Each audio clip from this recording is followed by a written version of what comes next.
Et donc, nous allons accueillir maintenant en visioconférence, parce que les grèves nous ont empêché leur déplacement, Bérénice Tédel et Juliette Vaillant qui vont nous parler du médiateur santé-père. Donc, je vais vous laisser vous présenter et moi, je vais faire défiler le PowerPoint sur commande en espérant que tout marche bien au niveau de la technique. Donc, je suis Bérénice Tédel, je suis chargée de mission au centre collaborateur de l'Organisation mondiale de la santé et je coordonne le programme des médiateurs de santé-père. Bonjour, je suis Juliette Vaillant, je suis médiatrice de santé-père depuis bientôt 2 ans et je travaille à l'EPS Barthélemy-Durand à Étampes dans le 91.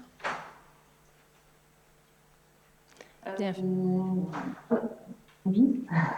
Je dis bienvenue, en espérant que tout marche bien.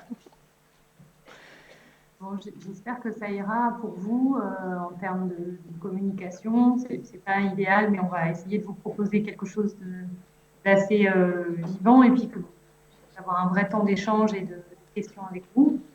Alors, donc juste pour préciser un peu le cadre, nous, Juliette et moi, on intervient dans le registre de la santé mentale et de la psychiatrie, donc dans le contexte de ce qu'on appelle de manière générale les troubles psychiques. Le centre collaborateur dont je fais partie n'intervient pas aujourd'hui dans le champ de l'autisme. Voilà, donc c'est un peu pour recontextualiser. Le programme qu'on va vous présenter là, il est pour le moment déployé sur les questions des troubles psychiques et en psychiatrie adulte et santé mentale, de manière générale. Aussi bien dans les établissements sanitaires que dans les établissements du médico-social. Alors, je vais faire juste une toute petite, presque une petite parenthèse, parce que j'ai un peu une double casquette aujourd'hui en prenant la parole, qui est que, par ailleurs, moi, j'ai un garçon de 12 ans qui est autiste, qui est accompagné, qui a été diagnostiqué à 4 ans, et j'ai des activités depuis fort longtemps maintenant dans des associations. Et donc, en parallèle, ça va un peu irriguer ma discussion avec vous, parce qu'effectivement, la question de la pérédance, pour moi, elle a été très importante dans le parcours de notre famille, bien avant que je sache que ça s'appelait la pérédance. On était en train de nous transmettre, c'était des savoirs expérientiels, et que ce que j'étais en train de faire, c'était de vivre un processus d'empowerment. Tout ça, je n'en savais rien, mais maintenant, je sais que ça s'appelle comme ça. Donc moi, j'ai repris la coordination du programme médiateur de santé-père il y a 6 ans. Une des raisons pour lesquelles ce poste m'a intéressée, c'est évidemment aussi de par mon parcours familial. Alors, ce qu'on s'est dit avec Juliette, c'est qu'on allait vous proposer de manière assez sommaire les arcades du programme parce qu'elles sont un peu techniques et administratives et que je pense que c'est important qu'on puisse discuter du fond. Donc, je vous explique en fait sommairement en quoi consiste ce programme médiateur de santé-père. Je crois, Juliette, dans tes premières diapos, c'est ça? Oui, la première. Voilà. Donc effectivement, ce programme, donc le centre l'a créé, l'a monté en 2010 parce que les directeurs du centre collaborateur, à l'époque, s'est intéressé au fait qu'à l'étranger, notamment dans les pays anglo-saxons, il commençait à y avoir des expériences qui émergeaient de pères aidants, rémunérés parfois, en tout cas qui commençaient à sortir du champ très restreint du bénévolat et dans le cadre des troubles psychiques de façon générale. Donc il y a eu cette émergence en France, on n'y était pas du tout, mais le centre, à l'époque, est allé faire des espèces de visites d'études à l'étranger pour voir en quoi ça fonctionnait, avec l'idée très nette de monter un programme de formation en France pour de futurs pères aidants. Derrière cette idée, il y avait la notion que, on a travaillé que sur, le programme s'est déployé au début, que sur des services hospitaliers de psychiatrie, et il y avait l'idée au centre, déjà à l'époque, au CCOMS, que les compétences de personnes concernées par des troubles psychiques de toutes sortes, alors quand je dis troubles psychiques, ça peut être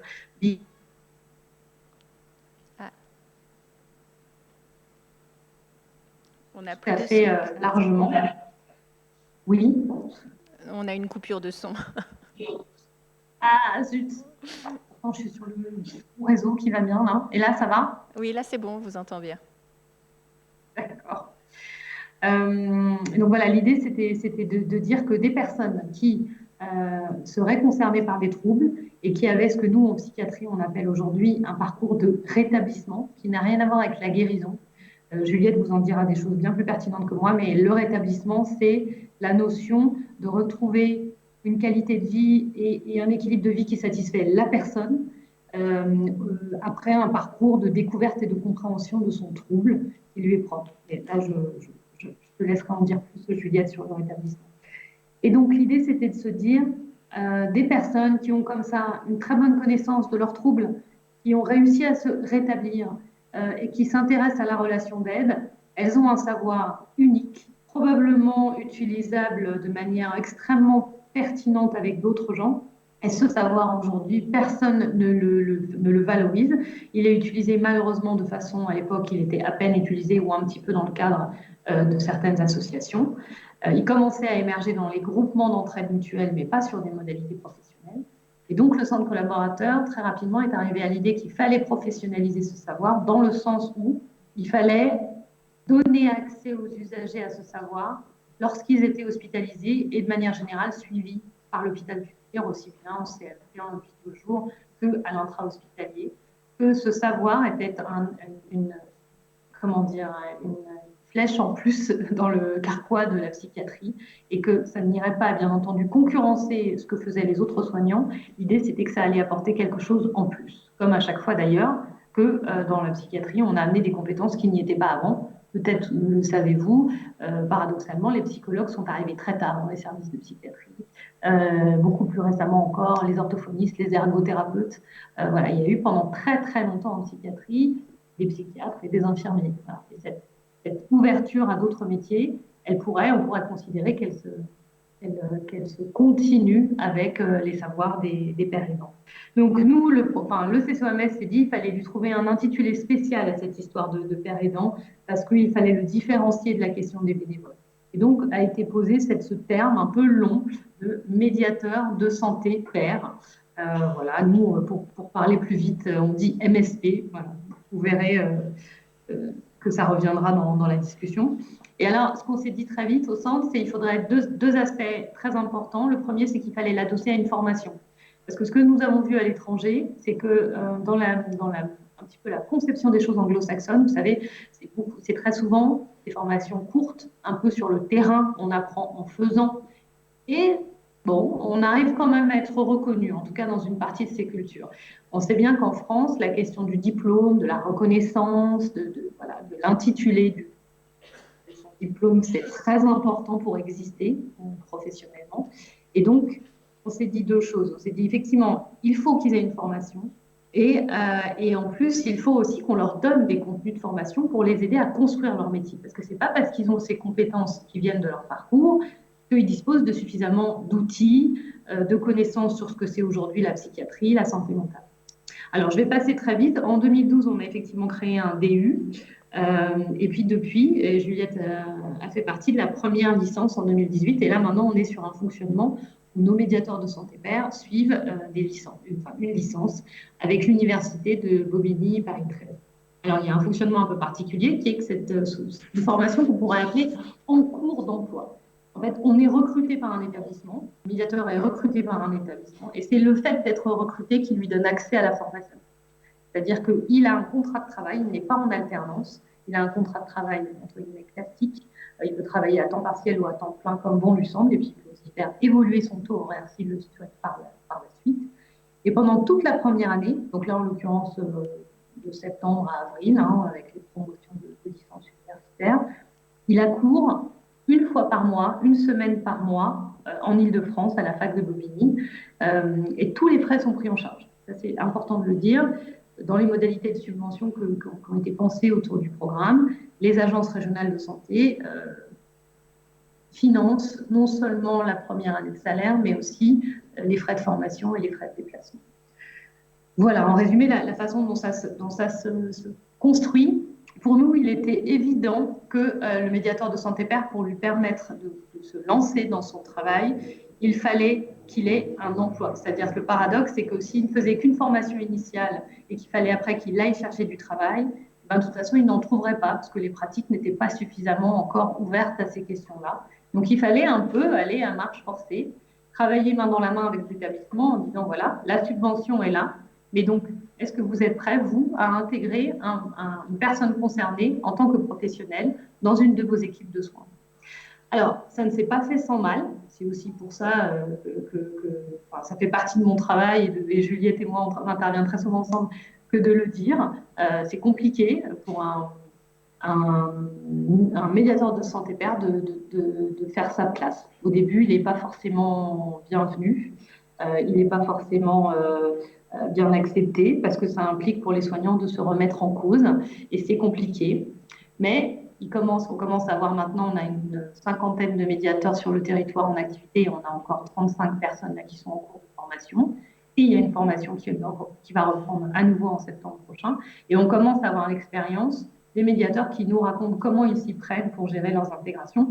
Mais là, je le laisse de côté parce que c'est Juliette qui va nous en dire des choses plus pertinentes que moi. En résumé, un médiateur de santé père, ça aide qui? Ça aide d'abord les usagers. Hein, d'ailleurs, elle vous le dira. En général, le médiateur, quand il arrive en poste, son lien avec les usagers du service et son utilité, ça va très très vite, ça se fait très bien. Il est identifié très vite comme quelque chose d'extrêmement précieux. Donc ça, c'est la partie simple. Après, voilà, comme je disais, l'intégration auprès des collègues, c'est plus compliqué, mais à terme, ça a aussi des effets vertueux sur la connaissance de ce qui se passe pour les usagers, pour les équipes. Et ça aide aussi les équipes. Alors, ça me permet de faire un lien avec ce qui a été évoqué ce matin dans la table ronde, parce que j'ai eu la chance techniquement de pouvoir suivre, j'ai demandé à pouvoir suivre votre table ronde. Parmi les remarques, il y a eu vraiment énormément de choses passionnantes ce matin. Quelqu'un disait attention au risque que les pouvoirs publics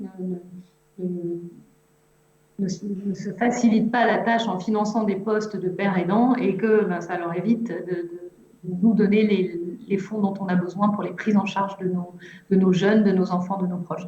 Alors, c'est quelque chose que nous, on entend aussi beaucoup en psychiatrie.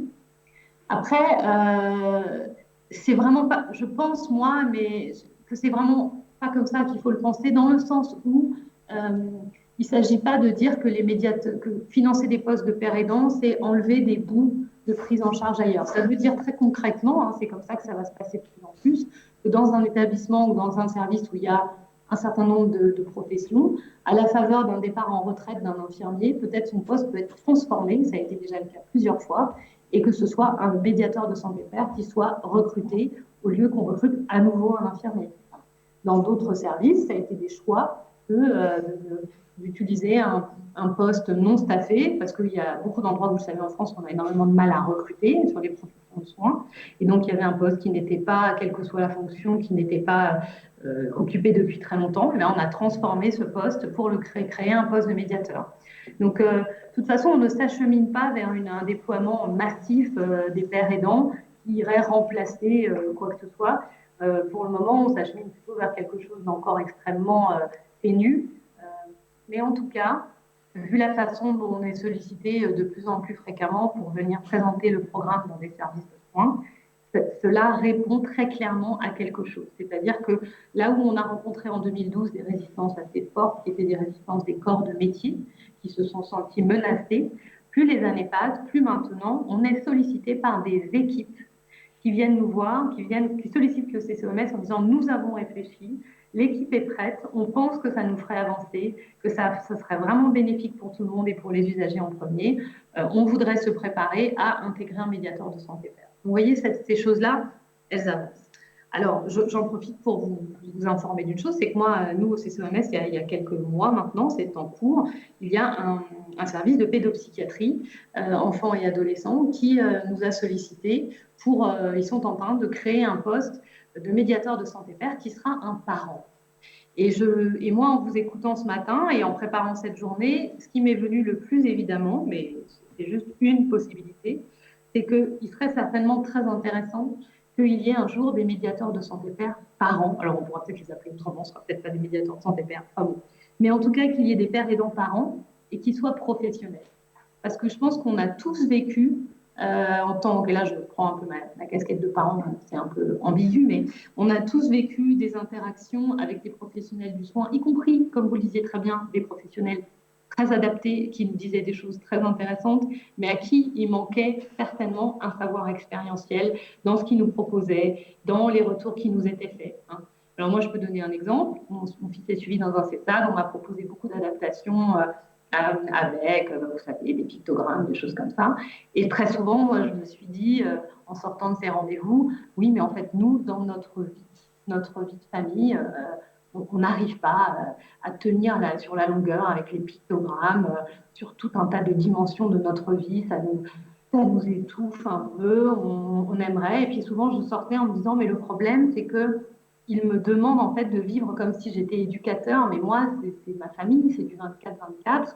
Et donc, voilà, à table, le pictogramme sur le bruit, la gestion de l'agitation. En fait, moi, je n'y pense pas. Il est 19 h, je suis fatiguée. Voilà. Et souvent, je me disais que les gens en face de moi étaient super. Moi, nous, on a de la chance, on a eu un parcours plutôt vertueux, je trouve. Mais parfois, il leur manque un peu une prise avec notre réalité familiale. Et je crois profondément que si un jour il y avait de la paire aidance en autisme, elle serait très intéressante, évidemment, et on pourra en parler de la part de personnes concernées, mais elle sera probablement, et ça vous l'avez un peu dit en creux ce matin, elle serait probablement très intense, hein, si c'était du salariat pour une partie d'entre eux, de faire partie d'une équipe, d'être intégré à un quotidien de travail. Mais je pense qu'elle est tout à fait, en tout cas nous on l'envisage. On envisage vraiment d'étendre le programme médiateur à des personnes concernées par l'autisme elles-mêmes. Mais je crois qu'il y a aussi une richesse énorme à la paire aidance entre parents et à l'idée qu'un jour, des parents puissent mettre le pied dans des services de soins, dans des services médico-sociaux, pas que comme ça existe déjà en tant que représentant des usagers, parce que ça c'est très important, mais c'est autre chose. Et c'est aussi pour amener une voix unique qui serait probablement aussi utile de manière indirecte aux enfants, aux adolescents et aux jeunes qui sont accompagnés par ces services, que aussi plus directement aux parents de ces jeunes. Mais moi, je serais ravie d'avoir votre retour tout à l'heure dans les questions. Après, de manière générale, ce que je peux dire de ce que nous avons noté sur les profils des médiateurs de santé père, et là, je reviens un petit peu à notre programme sur le versant troubles psychiques, mais je pense que pas mal de choses que nous avons notées depuis 8 ans maintenant que nous avons monté ce programme et que nous accompagnons les recrutements des médiateurs, c'est que, en fait, il faut une certaine posture pour faire ce travail. Parce que, comme justement, on n'est pas là en tant qu'associatif, on n'est pas là pour défendre la cause des gens, mais parce qu'on est dans l'équipe, le médiateur de santé père, il est salarié, il est dans l'équipe. Alors, c'est quand même très important de faire attention à la posture. Et nous, ce qu'on a pu noter avec le temps, ça peut vous paraître paradoxal comme ça, mais c'est par exemple, les profils profondément militants, c'est difficile d'être militant et médiateur de santé père. C'est-à-dire que c'est difficile d'être à la fois dedans et dehors. Alors, ça implique aussi d'accepter de travailler au début dans quelque chose qui est assez discret, d'entendre, de connaître, de comprendre comment fonctionne un service, de ne pas se précipiter tout de suite dans l'action, d'accepter aussi de ne pas être forcément reconnu par les collègues. Ça aussi, c'est compliqué au début. Qu'est-ce qu'on peut noter d'autre dans les profils? Et les médiateurs, on a noté que s'ils avaient des gros comptes à régler avec la psychiatrie, et il y a de quoi faire, hein, on a largement de quoi avoir des comptes à régler parfois avec la psychiatrie, et ben c'est difficile aussi d'être médiateur de santé père. Parce que si on a l'idée qu'on est là pour révolutionner ses collègues, révolutionner les pratiques, parce qu'on a des convictions fortes et un peu enflammées sur la façon dont sont traités les gens, c'est très difficile de s'intégrer à l'équipe. Et donc, de faire profiter tout le monde des savoirs expérientiels. Voilà. Qu'est-ce que je voulais vous dire d'autre? Après, oui, moi, je vais passer la parole à Juliette. Juste pour conclure, de mon point de vue à moi, quand mon fils avait 4 ans, qu'on a commencé un parcours en pédopsie qui, encore une fois, était plutôt favorable, en tout cas extrêmement intelligent et bienveillant, je me souviens très bien que quand j'ai commencé à aller sur les groupes Facebook de parents, Et puis par la suite, quand j'ai commencé à assister à des rassemblements de parents, je me suis rendu compte que tout ce qui m'était donné comme information, tout ce qui m'était, mais ça a été très bien dit ce matin dans votre table ronde sur les groupes de parents là dont vous parliez, c'est pas quelque chose que j'aurais pu trouver ailleurs. C'est-à-dire, c'était écrit nulle part, c'était aucun soignant n'aurait pu me le dire, ça n'aurait pas pu être aussi efficace ailleurs, c'était pas possible. Et moi, j'anime maintenant depuis 5 ans des cafés des parents une fois tous les 2 mois dans une association. Et je crois qu'il ne s'est pas passé une seule fois en 5 ans où je ne me suis pas dit, à chaque fois, une seule occurrence de ces cafés, où je ne me suis pas dit c'est totalement incroyable ce qui est en train de se faire, ce qu'ils sont en train de se dire, les choses hyper pertinentes qui sont en train d'exister. Et donc voilà, moi, la paire-aidance entre familles, entre proches, je suis vraiment plus que convaincue, mais ça m'est arrivé depuis que je coordonne le programme médiateur d'assister à ces échanges et à me dire mais quelle pépite perdue, quelle somme de compétences et de connaissances inouïes qui ne sortiront pas de cette pièce. On est 20, on est 25, parfois on est 15, et puis on recommencera tout dans 2 mois et ce sera très bien. Mais souvent, les gens sont là et les autres parents sont là, ils racontent comment c'était la dernière fois qu'ils sont allés à l'hôpital avec leur enfant, leur ado, etc. Et on se dit, mais tout ce qu'ils sont en train d'échanger là, si les soignants en bénéficiaient, si les équipes en bénéficiaient, ça ferait tellement de temps gagné. En tout cas, voilà, moi, avec cette espèce de double casquette un peu ambiguë, c'est comme ça que je le perçois. Donc, je terminerai pour vous dire que le programme médiateur de santé père LCCOMS, en tout cas très officiellement, s'intéresse là, de par ce premier projet dont je vous ai parlé, à la possibilité d'ouvrir dès septembre prochain la formation qui va recommencer en septembre de médiateur de santé père à soit des personnes concernées par l'autisme qui sont adultes et qui souhaitent devenir père aidante, médiateur de santé père, soit des parents. Voilà, parce que comme je réfléchissais avant de prendre la parole, donc je vous ai dit médiateur de santé père, ça pourrait être aussi médiateur de santé parent, ça marche aussi, MSP, qui sait. Voilà, on pourrait imaginer d'autres modalités. Juliette, je te passe la parole. Merci. Je rebondis juste sur la dernière phrase, médiateur de santé père. Entre pairs, ça peut être n'importe quel père, donc ça peut être entre parents sans qu'on ait besoin de changer ce mot de père. Ce que ça m'évoque, là, je vais vous parler un petit peu du programme et de mon travail. Je vais essayer de faire les ponts par rapport à ce qui pourrait être adapté justement à de la paire-aidance plutôt entre parents.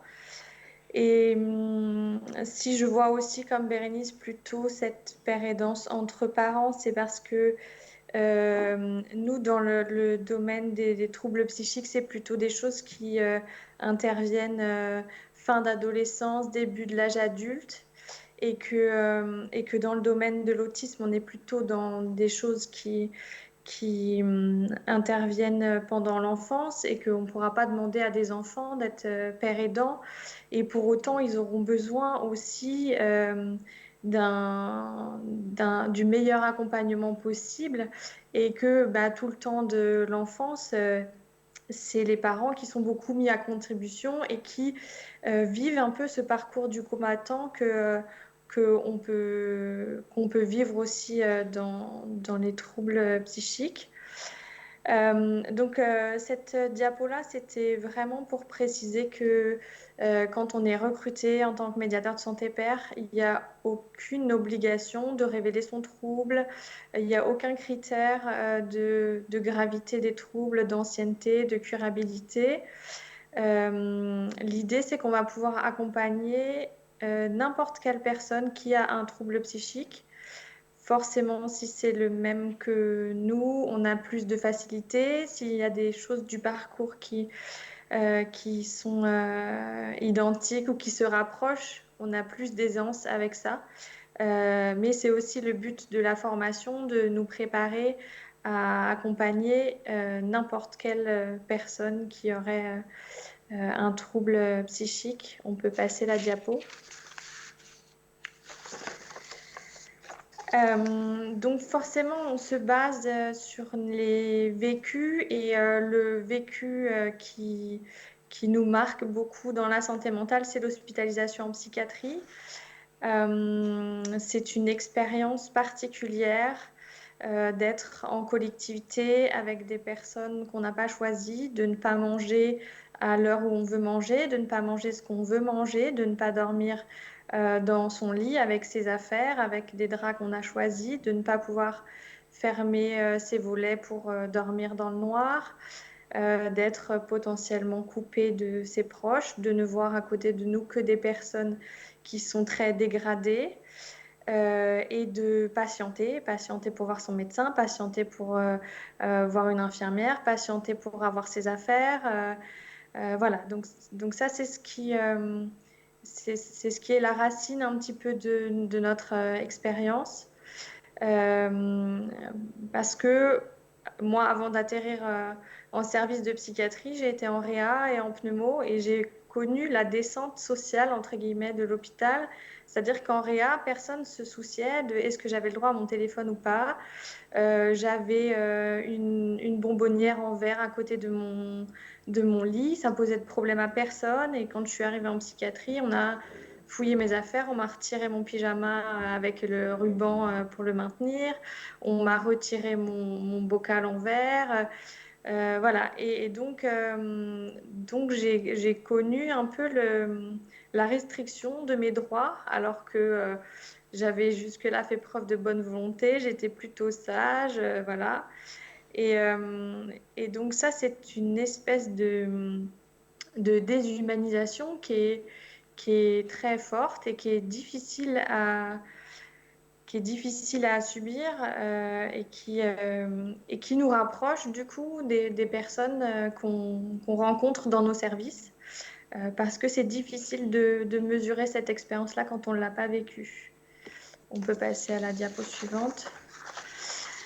Donc le parcours de rétablissement, je vous ai mis après une petite définition du rétablissement, mais l'idée c'est d'avoir une stabilisation des symptômes, d'avoir du recul sur son histoire, et puis de pouvoir en parler en sélectionnant les éléments pertinents sans se mettre soi-même en difficulté. Alors souvent, j'aime bien laisser parler les usagers d'abord pour essayer de percevoir qu'est-ce qui, de mon expérience, pourrait leur servir, comment je vais pouvoir les aider à analyser ce qui leur est arrivé.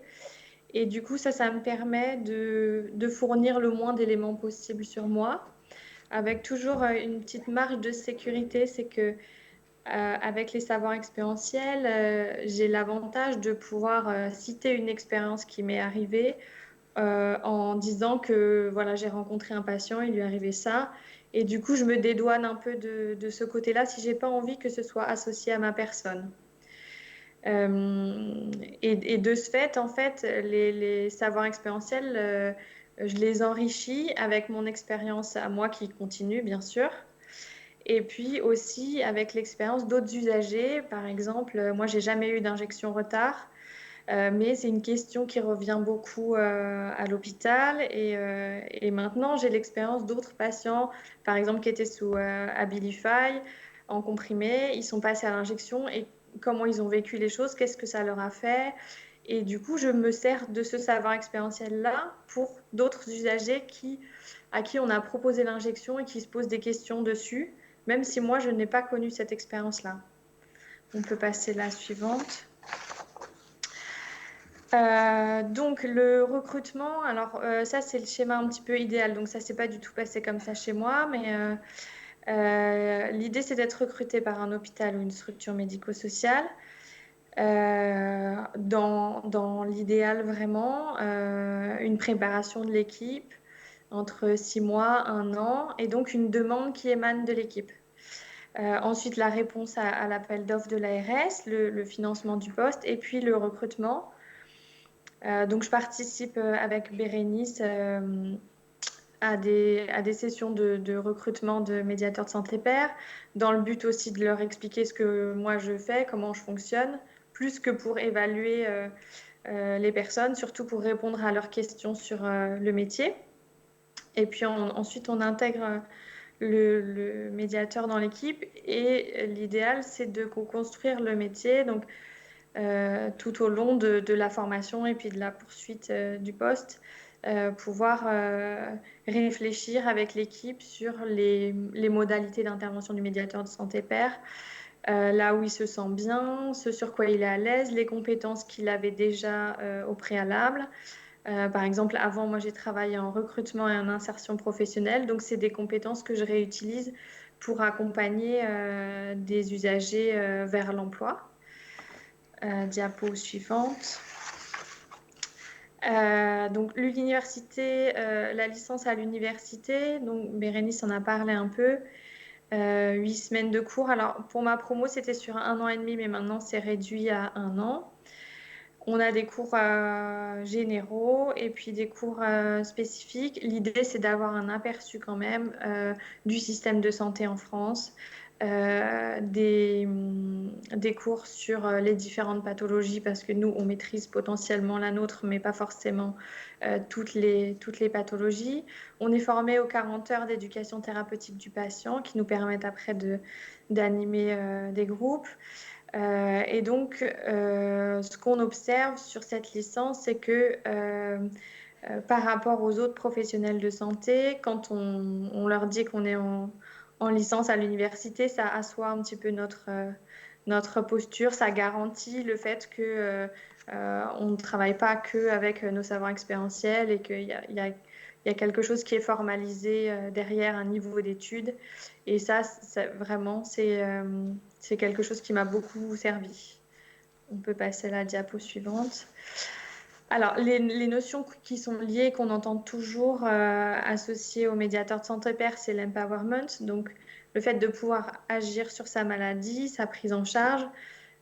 Donc, notre travail, c'est aussi d'amener la personne à prendre conscience qu'elle a le droit de participer aux réflexions, aux décisions autour de sa prise en charge, autour de sa vie, et la remettre vraiment au centre de tout ça. Les savoirs expérientiels, on en a parlé, donc on ne va pas revenir dessus. Et puis le rétablissement, donc le chemin propre à chacun qui mène à une vie satisfaisante et pleine de sens. Donc dans la diapo suivante, j'ai mis une définition qui est ma préférée, qui est assez consensuelle sur le rétablissement. Donc, j'insiste sur le fait que c'est personnel. Donc, moi, mon but, c'est pas de proposer mon parcours de rétablissement et de l'appliquer pour les personnes. C'est vraiment d'être à l'écoute de ce que chacun est, ce qu'on peut faire ensemble et de la manière dont il veut avancer et de son rythme aussi. Et donc, c'est quelque chose, là, on voit que c'est quelque chose de très profond parce que ça change les attitudes, les valeurs, les objectifs, les rôles. Alors, la vie satisfaisante, c'est vraiment une idée que c'est pas forcément conforme aux standards de la société de qu'est-ce que c'est que réussir sa vie. C'est-à-dire que j'ai des usagers qui me disent, bah voilà, moi, c'est satisfaisant pour moi de percevoir la hache, de ne pas travailler, je suis bien comme ça, j'ai des occupations et je trouve que ma vie est correcte comme ça. Et à ce moment-là, pas de problème. Moi, je n'ai rien à dire là-dessus si la personne est bien comme ça. Voilà. Mais peut-être que dans sa famille, c'est pas valorisé de ne pas travailler, par exemple. L'idée de l'espoir, il est vraiment central. En tant que médiateur de santé pair, on représente un petit peu cet espoir, le fait qu'on aille mieux, qu'on puisse faire des choses. Le côté de la vie productive, le côté productif est intéressant. C'est-à-dire que c'est l'inverse de quelque chose qui serait statique où on attendrait que le temps passe, etc. Alors, la découverte d'un nouveau sens et d'un nouveau but à sa vie. Donc ça, je vais vous donner un exemple très, très concret. Quand j'ai démarré la formation de médiateur de santé père, et puis j'ai commencé à écrire sur mon histoire. Parce que j'ai compris que en tant que médiateur de santé père, j'allais toucher très peu de personnes et qu'en fait, mon histoire, elle pouvait servir à beaucoup plus de monde que ça. Et en écrivant, je me suis rendu compte en fait, j'étais plus en accord avec des choses de ma vie. Donc, j'ai décidé de demander le divorce. Tout le monde m'a dit, Juliette, c'est n'importe quoi, tu es en train de faire une rechute, c'est catastrophique. Personne n'a compris qu'en fait, j'ai fait un point sur ma vie, que c'était plus les mêmes objectifs qu'avant, le même sens qu'avant, que j'y pouvais rien quelque part parce que j'ai pas demandé à tomber malade. Voilà, je me relève et il y a d'autres choses qui se dessinent pour moi. Je construis autrement. Et du coup, typiquement, ça, c'est la découverte d'un nouveau sens à sa vie. Et c'est très admis pour une personne qui aurait eu un accident de voiture, serait tombée dans le coma, serait passée à côté de la mort, et qu'il aurait largué son boulot de directeur financier pour aller élever des chèvres. Ça, tout le monde entend. Et dans la maladie mentale, on a du mal à entendre ça, mais ça, c'est ça le rétablissement. Et donc, pour en revenir aux histoires de guérison, c'est souvent la première question que l'usager me pose. Mais Juliette, toi, t'es guérie en fait? Je dis, mais non, mais moi, j'ai pas besoin d'être guérie. Pourquoi tu veux que je sois guérie? Moi, je vais bien comme ça, je suis bien comme ça. Demain, tu me proposes un comprimé, je suis guérie, je le prends, il n'y a pas de problème. Mais j'ai pas besoin d'être guérie pour avancer dans ma vie. Et c'est ça le rétablissement. Et le rétablissement, je me suis rendu compte aussi que c'était quelque chose qui était jamais fini. On dit quelqu'un est rétabli. En vrai, il y a plein de fois où je me suis sentie ultra rétablie et je me suis dit, je peux pas aller au-dessus. Et j'ai découvert quand même. Donc, quand je suis sortie de l'hôpital et que j'ai repris un boulot, je me suis dit, là, c'est bon, Juliette, t'es au top, tu peux pas faire mieux. Ensuite, j'ai vu le projet des médiateurs de santé père, j'ai intégré et là, je me sens je peux pas mieux. Ensuite, j'ai commencé à écrire mon histoire et je me suis dit, là, t'es au top, tu peux pas mieux. Et à chaque fois que je fais des choses comme ça, je me dis que j'ai encore monté une marche sur l'échelle du rétablissement, que j'ai encore avancé sur des choses et je sais que toutes les limites, c'est nous-mêmes qui nous les fixons, mais en vrai, il n'y a pas de limite au rétablissement. On peut passer la diapo suivante. Et enfin, il va falloir, si on va avoir un peu de temps pour les questions, du coup, accélérer un tout petit peu. Je suis désolée. Ça, c'est un petit exemple sur la différence. Du coup, je vais commenter rapidement. La différence entre le témoignage et le savoir expérientiel. Vous pouvez transmettre mon PowerPoint aux participants, il n'y a aucun souci là-dessus. Donc voilà, là on voit vraiment que dans les savoirs expérientiels, il y a une analyse supplémentaire qui est apportée par rapport à un témoignage qui serait plutôt quelque chose de plus brut. Voilà. On peut passer la suivante. Ça, c'est un petit schéma que j'ai fait parce que j'essaye de faire comprendre aux usagers, quand je fais de l'éducation thérapeutique, ce que c'est que le rétablissement, les savoirs expérientiels, etc. Et tout ça, c'est très loin pour eux. Voilà. Donc, j'ai formalisé ça et je pense que ça, on pourrait tout à fait l'adapter à des pères aidants qui seraient parents sur eux, leur savoir expérientiel à eux. En haut, peut-être, ce serait l'autonomie de leur enfant ou la stabilisation de leur enfant. Et puis, toutes les colonnes, ce seraient des choses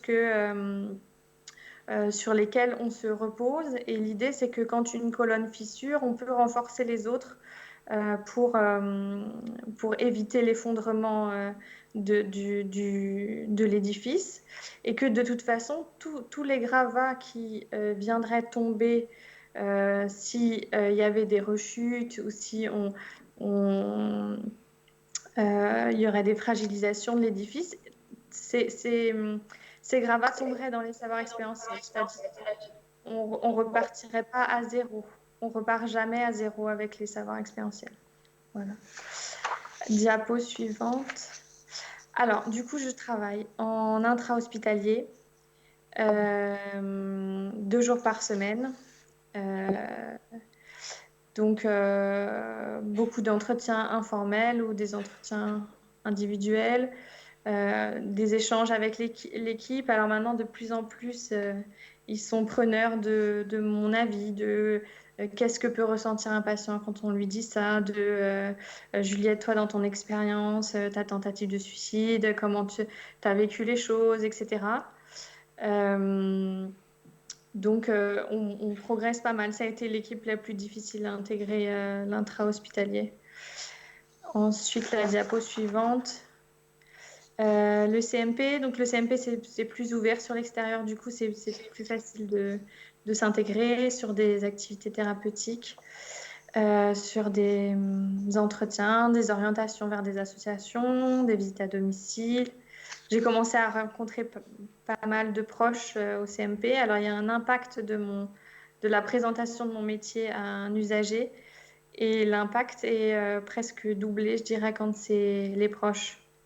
J'essaye le plus possible d'inclure les proches quand je peux dans les prises en charge et il y a un apport très intéressant et je perçois beaucoup le désarroi et l'abandon qu'ils ressentent face à tout ça. Et donc j'aime beaucoup travailler avec les proches. La diapo suivante. Donc je travaille aussi à l'éducation thérapeutique du patient. Je co-anime des séances sur les programmes schizophrénie et troubles bipolaires. Et donc, j'interviens sur beaucoup de thématiques et notamment aussi sur les séances avec les aidants qui sont hyper importantes pour moi. On débloque beaucoup de choses sur ces séances-là. Et diapo suivante. Ça, c'est des projets transversaux sur lesquels je travaille à l'hôpital, sur plein de thématiques, mais beaucoup ciblées sur le droit des usagers, les rencontres familles soignants, les pratiques professionnelles, etc. Et puis, la diapo suivante.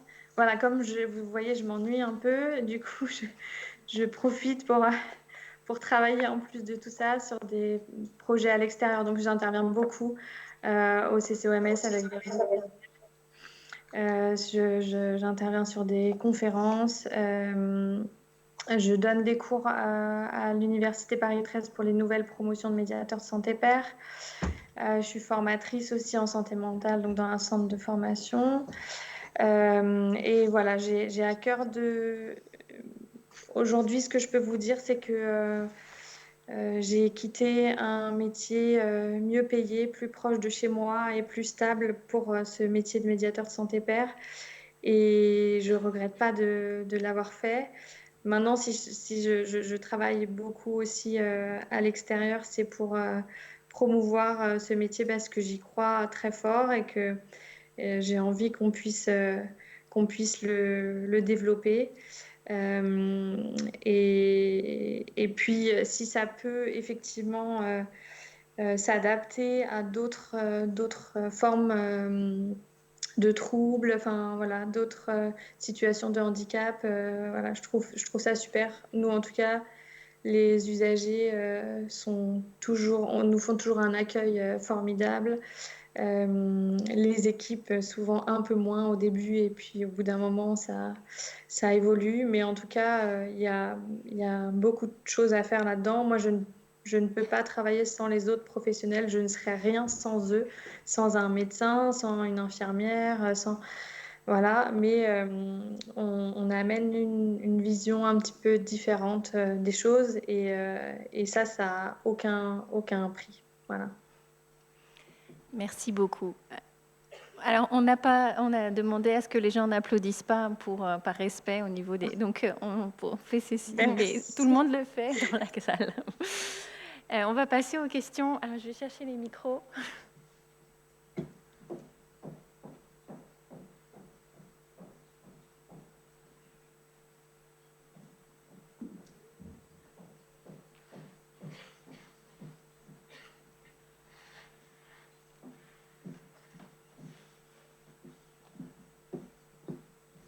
essaye de ne pas dépasser 10 minutes parce qu'on a commencé en retard et là, on est déjà, le reste de l'après-midi est bien entamé. Est-ce qu'il y a des questions? Ah, il y en a une ici. Il y a un petit temps de latence. Est-ce qu'il est... Vous avez bougé le...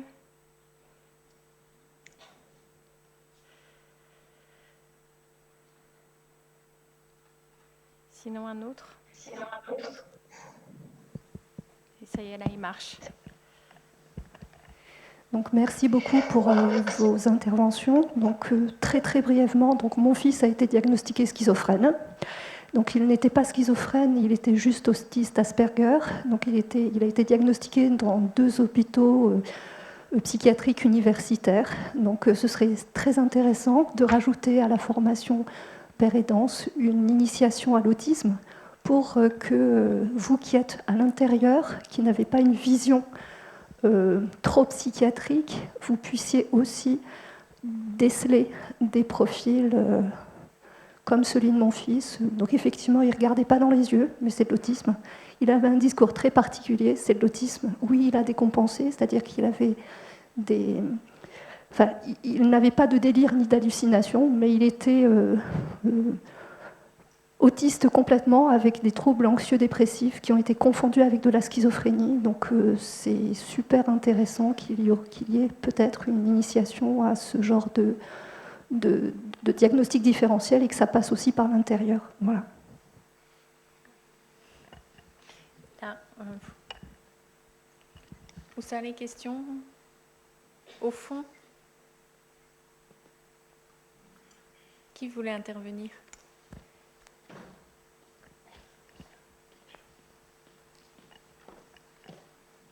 J'ai la lumière dans les yeux, j'ai du mal à voir. Excusez-moi. Oui, je suis Elisabeth Janot de l'association Autisme 65. Je voulais juste témoigner que nous avons mis en place, entre 2015 et 2018, une expérience de père aidance parentale qui a remarquablement bien marché. Il s'agissait d'un papa qui avait fait un DU autisme, le DU Madame Roger, et qui, à l'issue de ce DU, a souhaité donc aider d'autres parents. Et le projet s'appelait Un père, P-E, accent grave, R-E, au service de ses pairs, P-A-I-R-S. Donc nous avons obtenu le financement de 3 fondations et un petit peu de la CAF pour mener ce projet, puisqu'il fallait que ça ne coûte rien aux familles, et que ce papa a mis entre parenthèses sa situation, son travail. Hein. Il s'est mis il a pris 3 ans sabbatiques. Ça a été très construit, donc il s'était agi de faire remonter les besoins des familles et en même temps de leur permettre donc de se prendre en charge, d'avoir le sentiment d'une meilleure qualité de vie et surtout de nouer des partenariats avec les professionnels, parce que ça c'était un petit peu compliqué pour eux. Il a suivi une 39 familles environ, avec à la fois des interventions d'ordre personnel, dans les aides, dans les différents aspects de la vie quotidienne, et aussi avec des ateliers. Il y a eu une 20aine d'ateliers. Les thèmes étaient choisis par les familles, environ 7 ou 8 familles par atelier, et il co-animait avec d'autres. Il a fait venir des spécialistes sur le thème de la sexualité, etc. Donc ça a remarquablement bien marché, et les parents nous ont confié que s'ils n'avaient pas été pères, dans les 2 sens du terme, ils n'auraient pas adhéré à ce projet. C'est-à-dire qu'ils ont dit, ils ont ouvert leur maison, ils ont ouvert leur cœur, ils ne se sont pas sentis jugés, ils ont eu envie de se retrouver entre eux avec ce père comme médiateur. Et malheureusement, l'expérience s'est terminée faute de moyens, c'est-à-dire que nous n'avons pas pu financer la suite. Mais à aucun moment, ni lui ni moi n'avons eu l'idée qu'il pouvait être salarié, c'est-à-dire médiateur, ce que vous venez de présenter, tellement ça nous a paru impossible. Donc je crois qu'il y a beaucoup de barrières à combattre, y compris au niveau des professionnels. C'est-à-dire que s'il était allé dans une institution en disant « je cherche un poste de médiateur », il aurait une levée de bouclier, comme ça s'est passé d'ailleurs au début à la CAF, où on nous a dit « mais attendez, nous avons des assistantes sociales, elles sont payées pour aller dans les familles ». Sauf qu'elles n'entraient pas dans les familles, alors que lui y est allé. Voilà, donc pour moi, nous on l'a expérimenté, je certifie que ça marche, et je souhaiterais vivement que ça puisse se développer, parce que c'est vraiment très très important. Voilà. Merci. Je peux faire une petite remarque sur ce que vous venez de dire. Effectivement, vous le pointez très justement. Nous avons eu des levées de boucliers très importantes dans les services à tous les niveaux. On a même eu des levées de boucliers très importantes syndicales. Il ne faut pas se leurrer. Le jour où on lance quelque chose comme ça, c'est compliqué. C'est compliqué. Encore une fois, ce qui se passe très bien, c'est l'objectif qu'on recherche, c'est-à-dire l'impact éventuel du père, du médiateur vis-à-vis des gens qu'il est censé aider, des parents, des familles, etc. Ça, franchement, c'est une rapidité stupéfiante, à quel point ça fonctionne, et vous l'avez très bien dit, mais vraiment, toute la partie institutionnelle, je dirais même presque plus que financière. Nous, on a été bien moins en difficulté sur la recherche de financement et de subventions, et encore aujourd'hui, on arrive à trouver des soutiens au niveau des agences régionales de santé qui suivent ce programme. De plus en plus, on a de plus en plus de soutien, et surtout des établissements maintenant, et eux-mêmes, des directions d'établissements qui s'engagent à continuer à financer les postes des médiateurs qui sont formés et recrutés. La plus grande difficulté qu'on rencontre encore aujourd'hui, ce sont des choses idéologiques, des choses de l'ordre de l'acceptation, de reconnaître ses savoirs, de reconnaître qu'il peut être un collègue salarié. Et il y a tout un tas de choses qui se cachent derrière, aussi bien ce qui est projeté sur le médiateur en termes de ses troubles, mais le fait, au-delà même du fait qu'il est concerné par des troubles psychiques, à accepter de reconnaître qu'il peut avoir des compétences par son parcours. Donc, c'est certain que ce sont des programmes qui sont difficiles à mettre en place. Moi, je suis... Mais ça vaut la peine. Je rebondis aussi.